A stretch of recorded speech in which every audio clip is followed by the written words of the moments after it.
Olá, meus amados, a graça e a paz do Senhor seja com cada um de vocês. Estou aqui de volta, Nivaldo Abreu, pela Rádio Resgate, para trazer mais uma reflexão para vocês. Antes, porém, eu já quero pedir a você que nos ajude, né, se inscrevendo no nosso canal, deixando lá o seu likezinho para a gente, deixe o seu comentário, compartilhe. Qual é o meu objetivo aqui? É alcançar vidas e levá-las às pessoas à presença de Deus. Esse é o meu maior objetivo aqui nessa rádio. Todos os dias eu tenho aqui às 3 horas da tarde, eu e minha esposa, um programa chamado Esperança para Continuar. E a gente não faz outra coisa, o nosso desejo não é outro a não ser alcançar vidas e levá-los à presença do Senhor. Portanto, então eu te peço, é um trabalho árduo, é um trabalho de formiguinha, pequeno, mas o meu desejo maior é alcançar vidas e eu conto com a tua colaboração, né, você se inscrevendo no canal e divulgando o nosso trabalho. Hoje eu quero deixar um texto com vocês, eu quero um texto bastante conhecido que está lá no Evangelho de Mateus,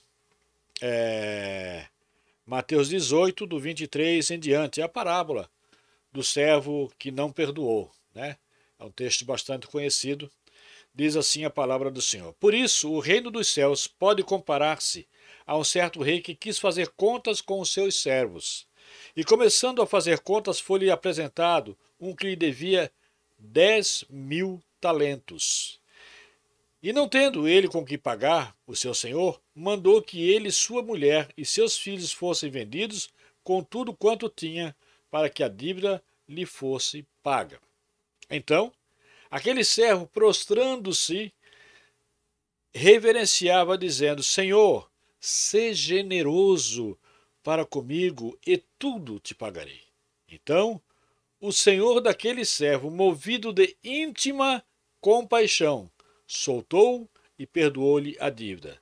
Saindo, porém, aquele servo encontrou um dos seus conservos que lhe devia 100 dinheiros, e lançando mão dele, sufocava-o, dizendo: Paga-me o que me deves. Então o seu conservo prostrou-se a seus pés e rogava-lhe, dizendo: Seja generoso para comigo, e tudo te pagarei.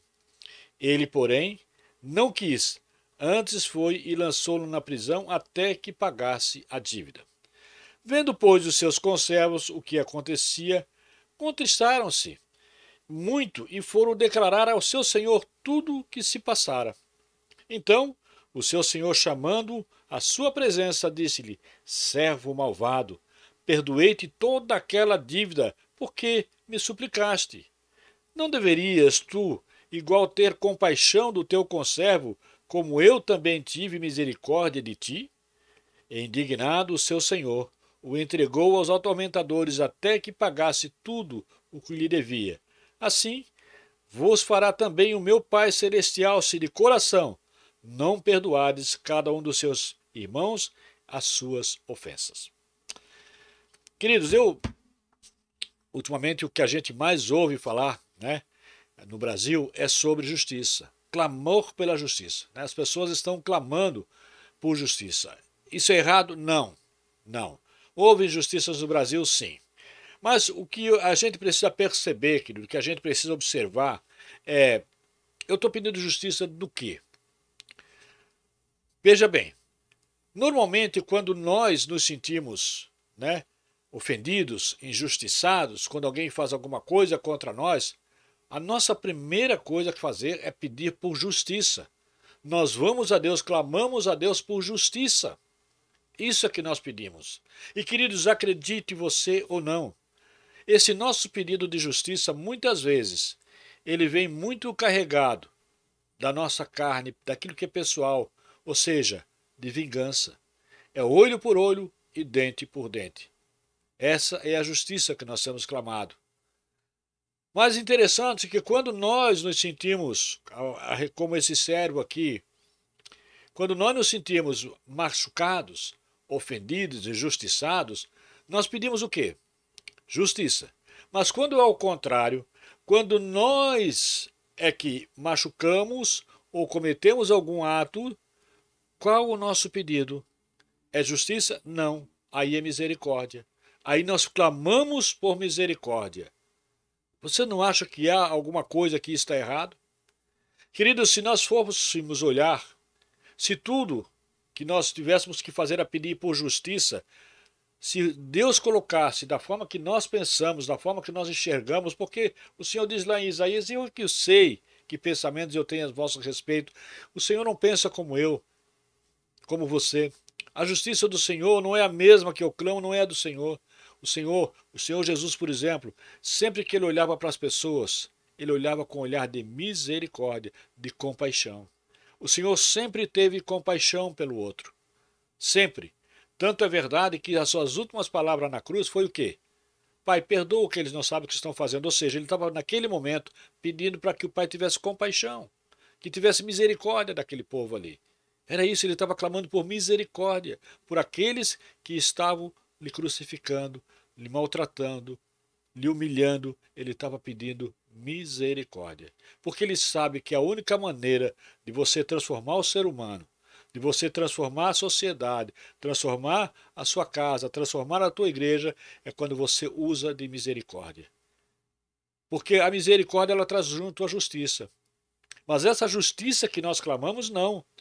Porque uma justiça baseada no olho por olho, dente por dente, ou seja, a minha vontade pessoal. Ó, você fez para mim? Cara, você vai ter que vir me pedir perdão. Depois você pede perdão para Deus, mas primeiro é para mim. É isso que nós fizemos. Então, é uma justiça baseada no nosso desejo pessoal, para alimentar a nossa carne, a nossa satisfação pessoal. Ela não está ligada àquela justiça baseada na misericórdia do Senhor. Lembra lá quando Estevão também está sendo apedrejado, o que é que Estevão faz? Estevão pede misericórdia. Ele pediu, Pai, perdoa que eles não sabem o que fazem. Ele usa as mesmas palavras de Jesus. Ele está pedindo misericórdia por aquelas pessoas. Ele sabe que aquilo ali sim vai mudar a vida daqueles homens.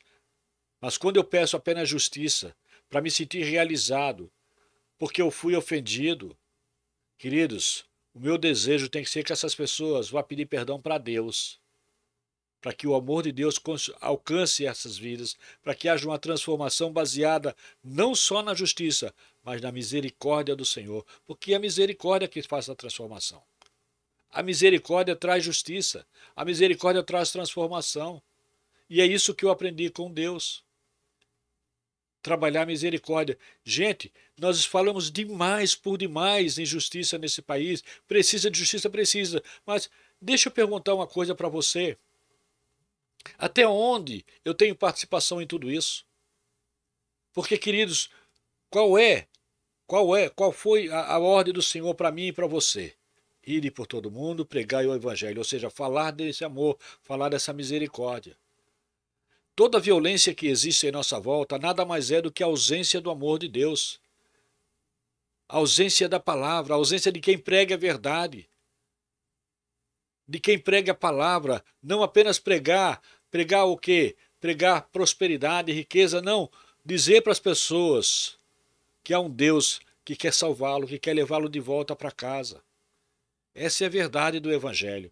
Então, quando essa justiça começar a acontecer, quando por amor a Deus, por misericórdia das pessoas, nós como cristãos começarmos a falar a verdade, e a verdade não é outra, a não ser a que Deus salva, todo o resto, querido, pode ser uma consequência. Mas isso aí precisa ser acompanhado de amor, misericórdia. Ama o teu próximo como a ti mesmo. Não é eu aqui falar isso aqui para você, cobrar de você e não ter o desejo de fazer as mesmas coisas. E outra coisa, nem sempre eu tenho esse desejo.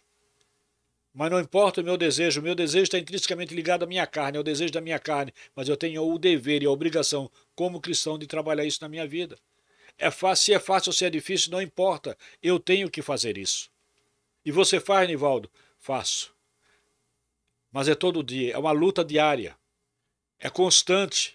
Quando você busca a presença de Deus, há uma guerra constante, querido. Essa nossa luta, ela é espiritual. Essa vingança que nós estamos pedindo é sobre o homem, é sobre a carne. E a nossa luta não é essa. A nossa luta é espiritual. A nossa luta você vai vencer quando você trabalhar o amor, quando você trabalhar a misericórdia de Deus. Quando a misericórdia de Deus começar a alcançar a minha vida, quando começar a alcançar a minha igreja, quando começar a alcançar a minha família, os meus amigos, quando alcançar o meu país, aí as coisas começam a ser transformadas. Aí a transformação vai acontecer, mas só por justiça ela não acontece, porque a justiça que eu peço não é a mesma de Deus. O Senhor fala lá em Isaías: eu é que sei que pensamento tenho a vosso respeito. E, queridos, acreditem, o pensamento de Deus não é o mesmo nem o meu nem o seu. A justiça de Deus não é a mesma minha nem a sua. Porque a justiça de Deus é baseada no amor. E a minha, muitas vezes, é baseada no meu ego, no meu eu ferido, na minha carne, na minha vontade, né? De dizer assim: viu como eu tinha razão? Viu como ele veio me pedir perdão? Querido, nesse caso, não importa quem tinha razão. O que importa é que você consiga fazer com que essa vida volte para casa, que essa vida consiga, que ela venha se prostrar, não diante de mim, queridos, mas diante de Deus, porque eu não tenho poder para salvar essa vida. Quem salva é Cristo. Quem salva é Cristo. Esse é o meu papel. Que Deus possa te abençoar nesse dia e que a gente possa clamar por essa nação. Que haja justiça, sim, mas que não seja desprovida de misericórdia. Então comece a clamar pela misericórdia do Senhor sobre a nossa nação, sobre a nossa vida, sobre a nossa casa e sobre a nossa igreja. Clame por essa misericórdia e aí sim nós vamos começar a ver a transformação que vai começar a acontecer de uma maneira bem visível e bem palpável. Quando nós começarmos a entender que essa luta, essa justiça que eu peço, ela está muito intrínseca, muito ligada à minha vontade pessoal de carne contra carne, do homem. Eu quero me vingar do fulano que fez isso, aquele que fez essa lei, aquele. Queridos, isso é Deus quem vai fazer. A nossa luta é espiritual. Clame por misericórdia. Clame por misericórdia. A misericórdia conserta, inclusive fazendo justiça. Que Deus te abençoe, que o Senhor possa falar contigo, né? Que Deus, o Senhor possa te dar esse entendimento. E mais uma vez eu te peço, não deixe de nos ajudar.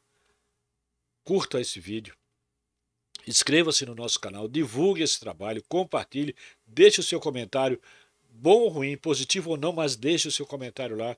Eu preciso da sua ajuda a fazer esse trabalho. E não esqueça, todo de segunda a sexta-feira, eu estou aqui com a minha esposa a partir das 15 horas, na hora nona, né, com o programa Esperança para Continuar. Um programa onde a gente leva mensagem, louvores de edificação, leitura da palavra, leitura do salmo, devocionais e muito mais. E no final, a oração que todo mundo pede, a gente faz no final. Que Deus te abençoe e fiquem com a misericórdia do Senhor sobre a tua vida. Amém.